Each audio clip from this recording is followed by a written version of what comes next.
Giselle Moreau adjusted the starched collar of her black and white uniform, a gesture that had become almost reflexive after more than 4 decades of service.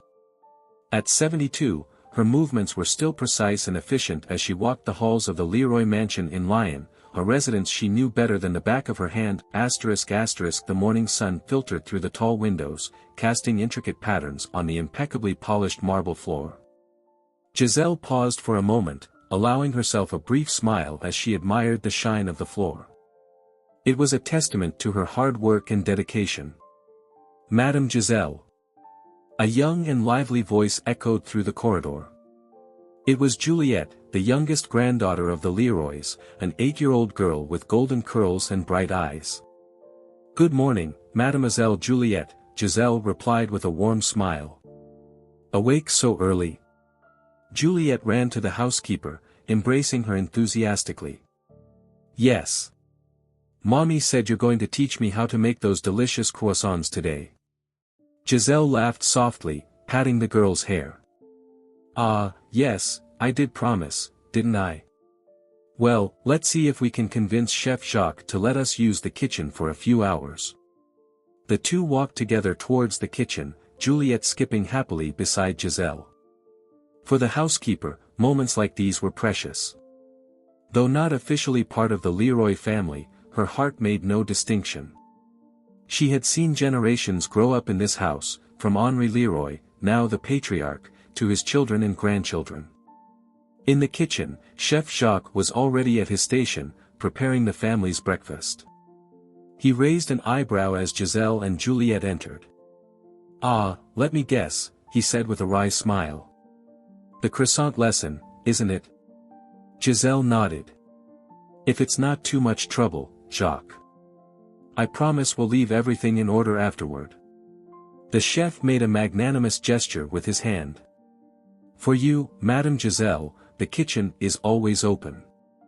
After all, who am I to deny the teachings of the legendary housekeeper of the Leroys?" Juliette clapped her hands with joy as Giselle began gathering the ingredients. With patience and skill, she guided Juliette's eager little hands through the process of making the dough, explaining each step with clarity and care. "The secret, ma chérie," Giselle said softly, "is in the patience and love you put into each fold of the dough. That's how you create something truly special." As they worked, Madame Leroy entered the kitchen, drawn by the promising aroma of butter and yeast. "Giselle, you're spoiling my daughter too much," she said with an affectionate smile. The housekeeper turned, wiping some flour from her hands on her apron. "Ah, Madame Leroy, it's never too much to teach children to appreciate the good things in life. Besides, Juliette has a natural talent for this."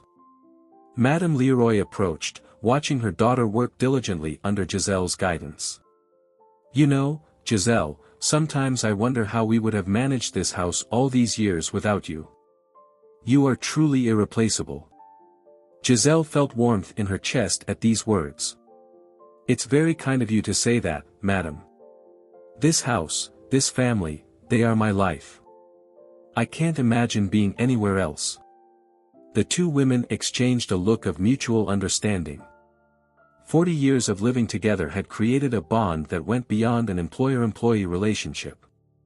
Giselle was a confidant, a counselor, a friend. The rest of the morning passed in a whirlwind of activity.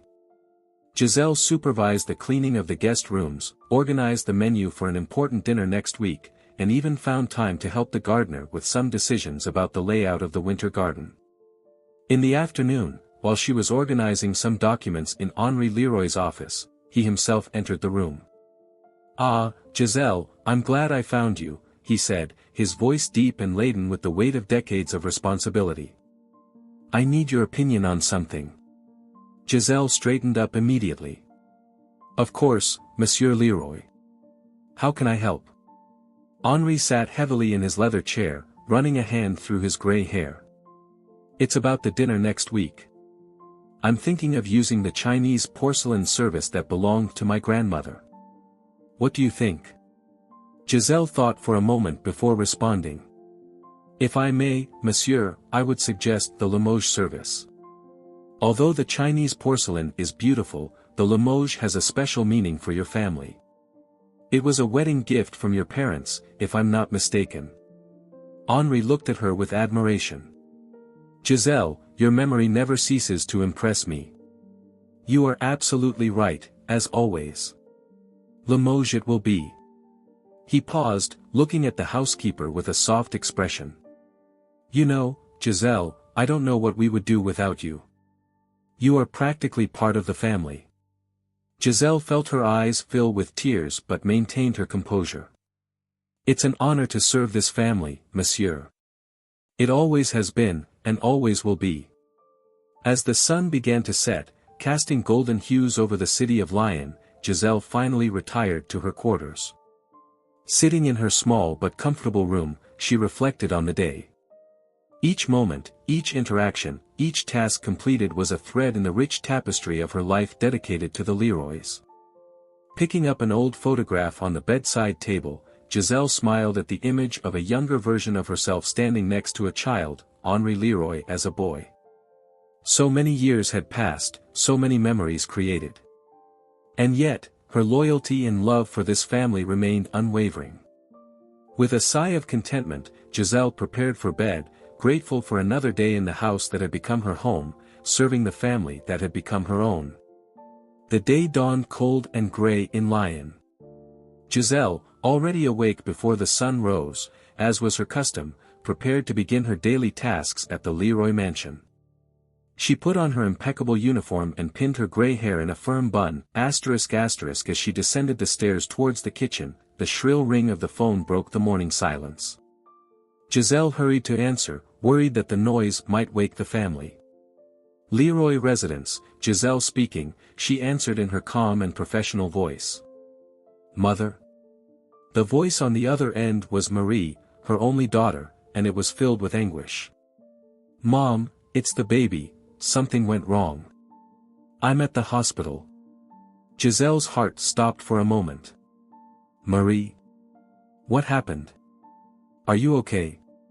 Between sobs, Marie explained that she had gone into premature labor and complications had arisen. The doctors were fighting to save both her and the baby. Please, Mom. I need you here, Marie pleaded before the call was abruptly cut off. Giselle was paralyzed for a moment, the phone still in her hand. Her mind whirled, torn between her duty to the Leroys and the urgent need to be by her daughter's side. There was no time to think, no time to warn anyone. Her daughter and unborn grandchild needed her now. With trembling hands, Giselle dropped the phone and ran to grab her coat. She rushed out of the mansion, completely forgetting her responsibilities, something that had never happened in her 40 years of service. The cold winter wind cut across her face as she ran through the streets of Lyon. Her thoughts were focused only on Marie and the baby. How had she not realized her daughter was in labor?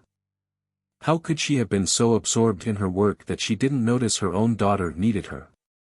Giselle arrived at the hospital, her heart pounding violently in her chest. At the reception, she could barely articulate the words to ask about Marie. Please, she gasped, my daughter. Marie Dupont, she's in labor. The receptionist, noticing Giselle's desperation, quickly found the information. 3rd floor, maternity. She's in the delivery room. Giselle ran to the elevator, each second feeling like an eternity. When the doors opened on the 3rd floor, she was greeted by a scene of controlled chaos. Doctors and nurses rushed back and forth, and she could hear muffled cries coming from one of the rooms. Marie! Giselle called, running towards the sounds. A nurse intercepted her. Ma'am, you can't enter now. We're doing everything we can. But she's my daughter, Giselle pleaded, tears streaming down her face. The nurse, with compassion in her eyes, held Giselle's hands. I understand. Please wait here. I promise to keep you informed. The following hours were the longest of Giselle's life. She remained seated in the waiting room, praying fervently, her hands clutching a rosary she always carried with her. Time seemed to drag on, and every time a door opened, Giselle raised her head, hoping for news. Finally, After what seemed like an eternity, a doctor approached her. His face was tired, but there was a slight smile on his lips. "Madame Moreau?" he asked gently. Giselle stood up, trembling. "Yes, it's me. My daughter, the baby." The doctor placed a reassuring hand on her shoulder. "Your daughter went through a tough time, but she's strong. Both mother and child are stable now. It was close, but we managed to save them." A sob of relief escaped Giselle's lips. "Can I see them?" "Of course," the doctor nodded. "They've been moved to a room. Follow me." When Giselle entered the room and saw Marie, pale but alive, holding a small bundle in her arms, all the world's worries disappeared. She approached the bed, tears of joy streaming down her face. "Oh, Marie," she whispered, gently embracing her daughter. "I thought I had lost you." Marie smiled weakly. "We're okay, Mom. Thanks to God and the doctors, we're okay." Giselle looked at the baby's small face, her heart overflowing with love. "He's perfect," she murmured. At that moment, holding her daughter and her newborn grandson, Giselle felt a deep peace. Everything would be all right. It was only hours later, when the sun was setting, that Giselle suddenly remembered the Leroy mansion and the important business dinner she was supposed to have prepared. Her stomach tightened with the realization, but looking at Marie and the sleeping baby, she knew she had made the right choice. Tomorrow she would explain everything to the Leroys. They would understand, surely. After all, she was practically family. The sun had barely risen when Giselle returned to the Leroy mansion. Her body was exhausted after the night at the hospital, but her mind was alert, preparing to explain her sudden absence.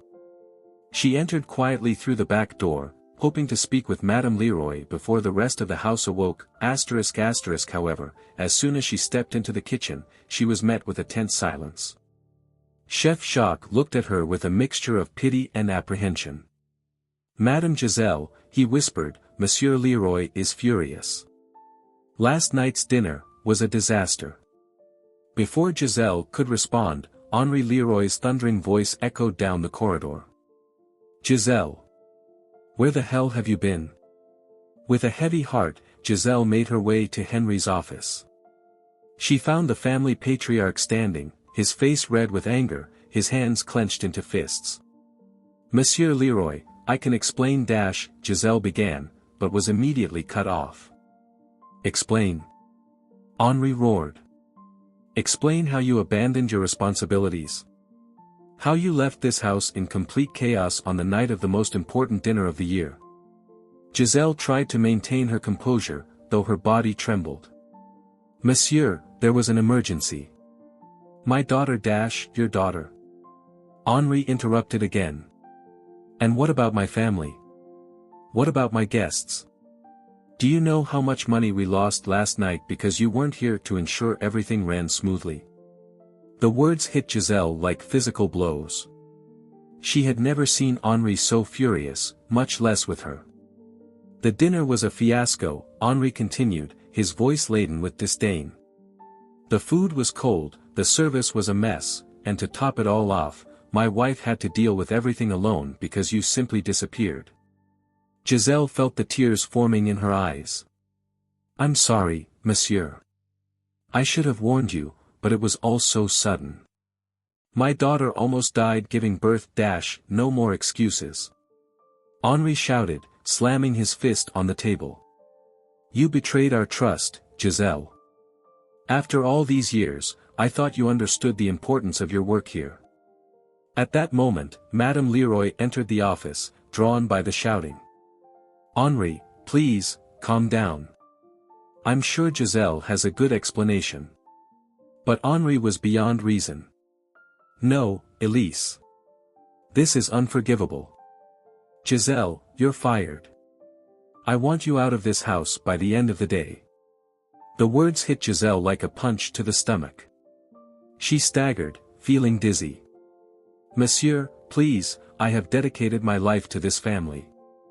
"It was just one day that cost dearly," Henri retorted. Your loyalty is clearly no longer with this family. Leave, Giselle. Now. Madame Leroy tried to intervene. Henri, that's not necessary. Giselle has been part of this family for decades. She is not family. Henri shouted. She is an employee, and one who failed in her duty at the most crucial moment. Giselle was in shock, unable to articulate an adequate defense. The last 24 hours, the fear of losing her daughter, the joy of her grandson's birth, and now this, had drained all her energy. I understand, monsieur, she finally murmured, her voice barely audible. I apologize for disappointing you. With trembling legs, Giselle turned to leave the office. Madame Leroy followed her, trying to comfort her. Giselle, please, don't take it to heart. Henri is stressed, he didn't mean but Giselle knew it was the end. In all her years of service, she had never seen Henri Leroy so furious, so relentless. With a broken heart, Giselle returned to her quarters to gather her belongings. As she packed her things, memories of decades of service flooded her mind. The laughter of the children she helped raise, the family Christmases, the moments of joy and sorrow she shared with the Leroys. When she finally left the mansion, carrying a small suitcase with her belongings, Giselle looked back one last time. The house that had been her home for so long now seemed cold and distant. With tears in her eyes and an uncertain future ahead, Giselle walked away from the Leroy mansion, feeling more alone than ever. The days following Giselle's dismissal were a whirlwind of emotions and challenges.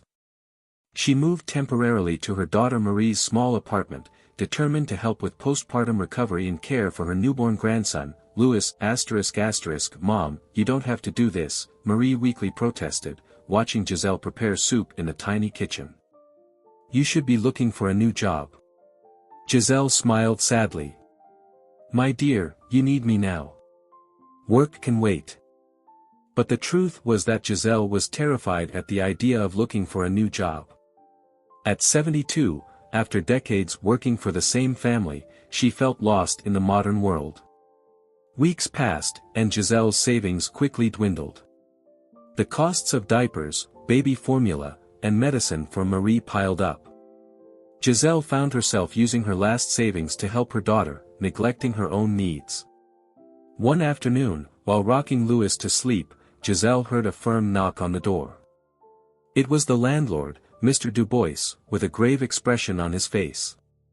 Madame Moreau, he began, uncomfortable. I'm sorry to inform you, but the rent is 2 months overdue. If it's not paid by the end of the week, I'll have to ask you to vacate the apartment. Giselle's heart sank.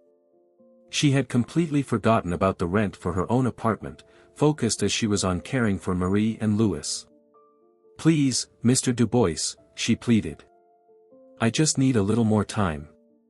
I'm looking for work, I promise. The landlord sighed. I'm sorry, madam. I've been more than patient. You have until Friday. After he left, Giselle sat heavily, still holding Louis. The tears she had held back for weeks finally began to fall. Mom. Marie called from the bedroom. Is everything okay? Giselle quickly wiped away the tears. Yes, dear. Don't worry.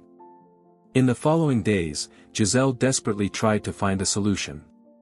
She called old acquaintances, looked for jobs in newspapers, and even considered selling some of her few valuable possessions. But nothing seemed enough to cover months of overdue rent. On Friday, the inevitable happened. With a heavy heart, Giselle began packing her belongings. Marie, still weak but determined, insisted on helping. Mom, you can't go. Where will you live? Marie asked, tears in her eyes. Giselle forced a smile. Don't worry about me, dear. I'll stay with an old friend for a while until I get back on my feet. It was a lie, of course. Giselle had nowhere to go, but she couldn't worry her daughter still in recovery. When the last item was packed, Giselle looked around the small apartment that had been her home for so many years. Every corner held a memory, the place where she used to sit and read, the window from which she watched the streets hustle and bustle, the wall where she hung photos of Marie growing up. "I'm ready," she said softly, more to herself than to Marie. With a final hug to her daughter and a tender kiss on her sleeping grandson, Giselle left the building, carrying 2 worn-out suitcases containing everything she had left in the world. On the sidewalk, she hesitated, unsure of where to go. Autumn was coming to an end, and the cold air of Lyon cut through her thin coat. With a deep sigh, Giselle began to walk, her heavy suitcases dragging behind her. As she wandered aimlessly through the familiar streets of Lyon, the reality of her situation finally hit her with full force. At 72, Giselle Moreau, who had once been the respected housekeeper of one of the city's most prominent families, was now homeless, jobless, and without prospects. Night fell over Lyon, and Giselle kept walking, looking for shelter, a solution, or perhaps just a miracle. The days turned into weeks, and the weeks into months. Autumn gave way to a relentless winter, and Giselle Moreau, once a respected housekeeper, now wandered the streets of Lyon, a shadow of her former self. In the early days, she tried to keep up appearances. She slept in shelters when she could, washed her clothes in public bathrooms, and tried to look presentable. But as her savings ran out, Giselle found herself forced to take desperate measures. It started timidly, sitting on a park bench with a small makeshift sign, "Please, help an elderly lady." The first coins that fell into her paper cup made her cry with shame and gratitude. Over time, hunger and cold hardened her resolve. Giselle learned the best places to beg, near churches after masses, in front of busy cafes, near subway stations. She watched other homeless people and learned from them, though she kept her distance, fearful of associating too much with this new reality. One afternoon, while sitting near the Cathedral of St. John, a young mother walked by pushing a stroller. For a moment, Giselle saw Marie in little Louis. Her heart tightened. She hadn't told the truth to her daughter, claiming in their rare calls that she was staying with a friend and looking for work. The shame of her situation prevented her from seeking help. "Madam," a gentle voice pulled her out of her thoughts. It was a priest from the cathedral, offering her a sandwich and a cup of hot coffee. "It's getting cold. We have a shelter at the back of the church if you need a place to spend the night." Giselle thanked him with tears in her eyes but refused the shelter. She was not yet ready to admit that she needed so much help. As the winter intensified, the nights became an ever greater challenge. Giselle learned to sleep in building doorways and subway stations, always alert to avoid danger or being expelled by the police. On one particularly icy night, a snowstorm hit Lyon. The biting wind seemed to pierce Giselle's worn-out coat, and the snow quickly piled up on the streets. Shivering uncontrollably, she wandered through the commercial district, desperately seeking shelter. That's when she saw the jewelry store. The deep recess of the entrance offered protection from the wind, and the awning above kept the snow away. Exhausted and freezing, Giselle settled into the corner, pulling her few possessions close. She opened her tattered suitcase, pulling out extra layers of clothing. An old wool blanket, a gift from Madame Leroy many Christmases ago, became her shield against the cold. Giselle wrapped it tightly around her shoulders, memories of happier times bringing a bit of comfort. At the bottom of the suitcase, her fingers touched something hard and cold. She pulled out the object, a small jewelry box. Inside lay a pair of pearl earrings, the only valuable item she still owned. Giselle hesitated for a moment, considering selling them, but quickly dismissed the thought. These earrings were more than jewelry, they were a reminder of a past life, a treasure she could not part with. Carefully, Giselle put on the earrings. The familiar weight on her ears brought a momentary sense of normalcy, as if she were once again preparing for an elegant dinner at the Leroy mansion. As the night wore on and the temperature continued to drop, Giselle curled up even further in her corner. The jewelry glimmered in the window, contrasting cruelly with her current situation. She watched the snowflakes dance under the streetlights, thinking about how her life had changed so drastically in such a short time. Exhaustion finally overtook her, and Giselle fell into a restless sleep, lulled by the wind's howl and the distant chime of cathedral bells. Her dreams were a confused mixture of memories, the elegant halls of the Leroy mansion, her daughter's smile, the cry of her newborn grandson. While she slept, clutching her last possessions and wearing the pearl earrings, Giselle was an image of dignity amid despair, a silent reminder that even in the most difficult circumstances, the human spirit clings to fragments of hope and beauty. Morning arrived cold and grey in Lyon. Giselle awoke slowly, her bones aching from the cold and the hardness of the ground. She moved carefully, trying not to draw attention from the first passers-by rushing down the street. On that same morning, a few kilometers away, Henri Leroy was having his breakfast, leafing distractedly through the newspaper. A small advertisement caught his attention. A local jewelry store was announcing the acquisition of a rare piece, an Art Nouveau brooch that would be put up for sale that day. "Elise," Henri called to his wife, "I think I'll make a little visit to the city center today." Madame Leroy raised an eyebrow. "Another piece for your collection, dear?" Henri smiled, already getting up from the table. "You know me too well." Meanwhile, Giselle remained huddled in the entrance of the jewelry store, undecided about where to go. The day promised to be as cruel as the previous night, with heavy clouds threatening more snow. The hours dragged on. Giselle watched the streets hustle and bustle, occasionally receiving looks of pity or disdain from passers-by. She tried to make herself as invisible as possible, ashamed of her situation. In the early afternoon, a luxurious car parked in front of the jewelry store. Giselle paid little attention, used to seeing wealthy clients entering and leaving the shop. She adjusted the blanket over her shoulders, trying to protect herself from a particularly cold gust of wind. Inside the jewelry store, Henri Leroy examined the brooch with interest. "It's a fascinating piece," he commented to the jeweler. "Lalique, isn't it?" "Exactly, Monsieur Leroy," the jeweler replied, proud. "One of his early works in jewelry." After a few minutes of negotiation, Henri made the purchase. Satisfied with his new acquisition, he headed for the exit of the store. It was at this moment that fate intervened. As he stepped onto the sidewalk, Henri almost tripped over something, or someone. Regaining his balance, he looked down, ready to scold whoever was blocking the way. The words died in his throat. There, huddled and almost unrecognizable, was Giselle. "Giselle?" Henri whispered, incredulous. Upon hearing her name, Giselle raised her eyes. For a moment, time seemed to freeze. The eyes of both met, filled with shock, confusion, and a myriad of other emotions. "Monsieur Leroy," Giselle murmured, her voice hoarse from disuse and cold. Henri stood paralyzed, unable to process the scene before him. Giselle, the impeccable housekeeper who for decades had been the pillar of his home, was now reduced to this? But then, something caught Henri's eye. Shining softly against Giselle's pale skin were the pearl earrings. They weren't ordinary pearls, Henri recognized them instantly.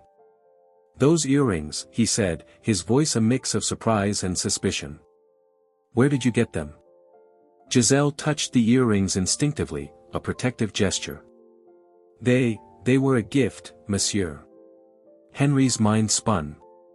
He knew those earrings.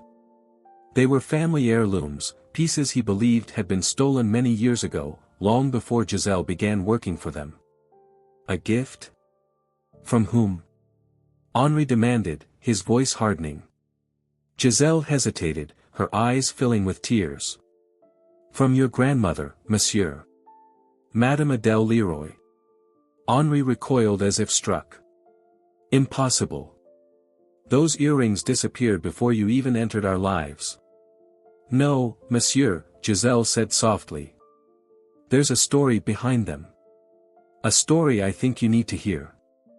The wind howled around them, carrying snowflakes, but neither Henri nor Giselle seemed to notice. They were caught in that moment, years of secrets and misunderstandings about to come to light. Henri looked at Giselle, really looked, for the first time in months. He saw the weariness in her eyes, the thinness of her cheeks, the dignity she still tried to maintain despite everything. With a deep sigh, Henri extended his hand. "Come, Giselle. I think we have a lot to talk about." Trembling, not just from the cold, Giselle accepted the offered hand, rising with difficulty. Together, they walked toward Henry's car, leaving behind the jewelry store entrance that had been a silent witness to this improbable encounter. The warm interior of Henry's car was a shocking contrast to the cold of the street. Giselle huddled in the leather seat, her trembling hands clutching the worn-out blanket. Henri started the engine but did not move, his eyes fixed on the pearl earrings Giselle wore. Giselle, he began, his voice a mix of confusion and urgency, "I need you to tell me everything about those earrings. Now." Giselle took a deep breath, her eyes closing for a moment as she gathered her memories. "It was a long time ago, monsieur. You were just a little boy." Henri listened in silence as Giselle recounted a story he had never heard before. It was a summer day, and young Henri, then 5 years old, had escaped his nanny's watchful eye. He ran to the lake at the back of the Leroy property, fascinated by the ducks swimming on the surface. "You slipped on the bank," Giselle continued, her voice trembling. "I was passing by, on my way to the village.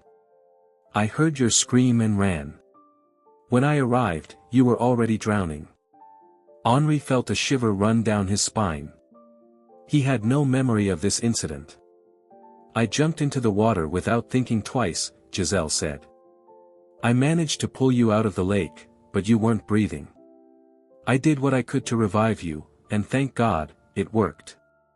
Silent tears ran down Giselle's wrinkled face as she continued.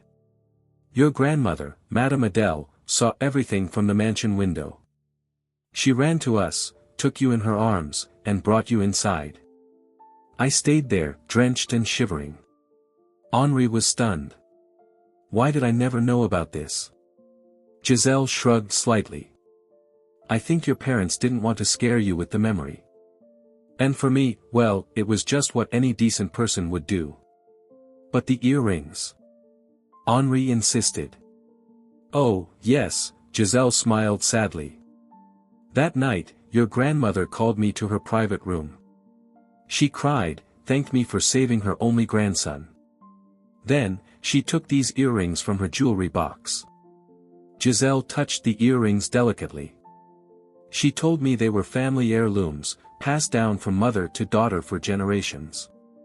But you," she said, "you deserve this more than any daughter I could have had." Henri was silent for a long moment, absorbing everything. Memories of his grandmother, a kind and generous woman, flooded his mind. Suddenly, everything made sense: the mysterious disappearance of the earrings, Giselle's unwavering loyalty to the family over the years. "Giselle," he finally spoke, his voice choked with emotion, I don't know what to say. All these years, and I never knew." "There was no need to know, monsieur," Giselle replied softly. "I served your family with joy, not because of the earrings, but because you became my family too." Shame hit Henri like a wave. He remembered how he had treated Giselle, how he had mercilessly fired her after decades of loyal service. "Oh, Giselle," he whispered, covering his face with his hands. "What have I done? How could I be so blind, so unjust?" Giselle, despite her precarious situation, extended a comforting hand to touch Henry's arm. "Monsieur, you didn't know. Don't blame yourself." Henri raised his eyes, meeting Giselle's gaze. At that moment, he saw not just the faithful housekeeper, but a woman of extraordinary courage and compassion, someone who had sacrificed much for his family. "Let's go home, Giselle," he finally said, his voice firm with a new resolution. "No, not to the mansion. To your true home, with your daughter and grandson. And then, we'll fix this. All of this." As the car pulled away from the jewelry store, leaving behind the place where so many truths had been revealed, Henri knew that nothing would be the same. A story of courage, gratitude, and unexpected family connections had been unearthed, forever changing how he saw Giselle, his family, and himself.